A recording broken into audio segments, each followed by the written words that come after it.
What happens when a team finally admits they have a problem, but only takes half measures to fix it? When does changing the coach become a distraction from the real issue, that the players themselves aren't good enough? Welcome back, folks. It's Friday, January 30th, 2026, and the Montreal Canadiens just dropped the guillotine. But it didn't fall on the players' heads. It fell on the head of the person training them. Eric Raymond, the goaltending coach of the Montreal Canadiens, has been relieved of his duties. Management said enough watching defensible pucks go in. Enough watching the team's confidence get undermined by bad goals. Marco Marciano, who's been doing solid work with the Laval Rocket in the AHL, takes over on an interim basis. But here's the critical question that analyst Noah Gutman raises today. Is this enough? Will changing the teacher magically transform Samuel Montembeault into Patrick Roy overnight? Or is this firing just a prelude to the real change, the blockbuster trade for prodigy Jesper Wallstedt? In this video, we're going to analyze the terrifying numbers that led to this firing, compare our goaltender performance with the Minnesota Wild target, and discuss why, in the view of many experts, a trade is still mandatory if we want to survive the playoffs. Buckle up, because the goaltending crisis in Montreal just became a management emergency. Let's start with the facts. On Wednesday, the Montreal Canadiens announced they were relieving Eric Raymond of his duties. In corporate speak, that means you're fired. This decision didn't come out of nowhere. It's the result of a season where the goaltending position stopped being a solution and became problem number one. Let's look at Samuel Montembeault's numbers, our supposed bona fide starter. Today's report doesn't pull punches. Monty has a record of 9 wins, 8 losses, and 2 overtime losses in 19 games. So far, okay, but the underlying statistics are, in the author's words, concerning. His save percentage is .868. Do you understand what that means? In the modern NHL, anything below .900 is considered bad. Below .880 is AHL level. .868 is catastrophic. He's allowing nearly 3.5 goals per game. In his last 4 games, he's given up at least 3 goals in each one. It doesn't matter how good your offense is with Suzuki and Caulfield. If you start the game down 3-0, you're not winning. Eric Raymond paid the price. The hope is that Marco Marciano, who knows the young players in the system well, can fix Monty's technique or his mental game. But is the problem really just technical? If the starter is struggling, what do we have in reserve? Jakob Dobes has superior numbers, but that's not saying much. He has a save percentage of .890 this season.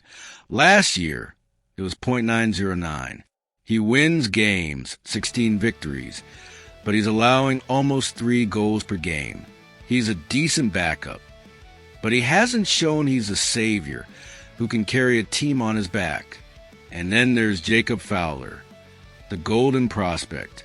He's been splitting time between the NHL and AHL. In the NHL, he's been solid at .902, but the report points out a red flag. When he returned to the Laval Rocket, he struggled with his performance. That suggests he's still raw, still needs development. Throwing him into the fire of a playoff race right now could burn the kid out. So here's the scenario. A veteran in crisis at .868, a mediocre backup at .890, and an inconsistent rookie.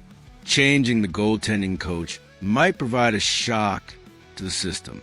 Maybe, but miracles don't exist if the raw material isn't delivering. The best chef in the world can't make a good meal. This is where the name we can't stop talking about comes in, Jesper Wallstedt. While our goaltenders are struggling to stop beach balls, Wallstedt is on a tear in Minnesota. Let's compare the numbers, because numbers don't lie. Montembeault, .868 save percentage, 3.46 goals against average. Wallstedt, .914 save percentage, 2.71 goals against average. The difference is massive. Wallstedt is stopping 91.4% of shots. He's allowing almost a full goal less per game than Monty, and he's only 23 years old. Montembeault is 29, almost 30. Bringing in Wallstedt wouldn't just be a rental to save the season. It would solve the goaltending position for the next decade. He'd grow alongside the young core Suzuki, Slavkovsky, and Gould. The Minnesota Wild have signaled they're open to trading him because they already have Gustafsson. The market opportunity is there. The report warns the opportunity to acquire Wallstedt could dissipate very quickly. If we don't act now, Nashville or another team will. Here's the strongest point in Noah Gutman's article: the playoff reality check. Let's say we manage to qualify for the playoffs with this team, dragged there by our offense. Who are we going to face in a 7-game series? Probably the Tampa Bay Lightning with Andrei Vasilevsky, or the Boston Bruins with Jeremy Swayman, or even Anaheim with John Gibson. Can you honestly imagine the current Samuel Montembeault at .868 winning a 7-game duel against Vasilevsky? It's almost impossible. The author argues, I can't see the current trio helping Montreal win 4 out of 7 games against a team like Tampa Bay or Carolina. If Kent Hughes' aspiration is just to make the playoffs, maybe standing pat works. But if the aspiration is to win in the playoffs, a personnel change is mandatory. We cannot waste a prime year of Nick Suzuki's career with defensible goals going in every night. So what's the plan? The article suggests a clear route for Kent Hughes. First, test the market for Montembeault. See what we can get for him. He's experienced, has a cheap contract at $3.15 million. Some desperate team looking for a backup might pay. Second, make the trade for Wallstedt. Use the assets, maybe picks, maybe defensive prospects, to pry the Swede out of Minnesota. Third, economy and rejuvenation.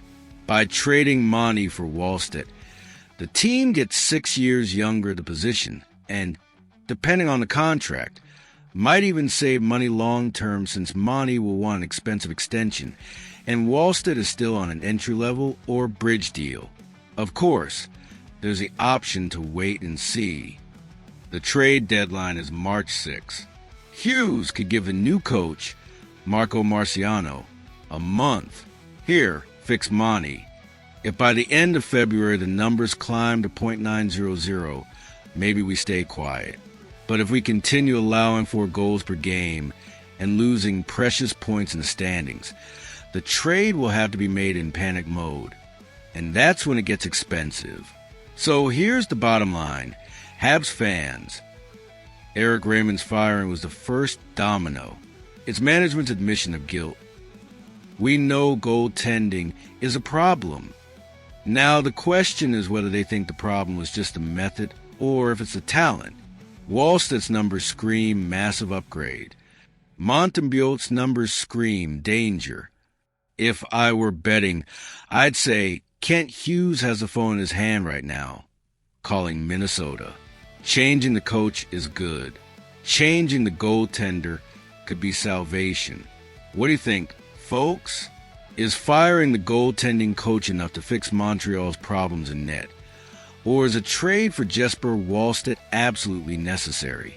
Can Samuel Montembeault turn the season around with a new coach, or are his struggles too deep to fix?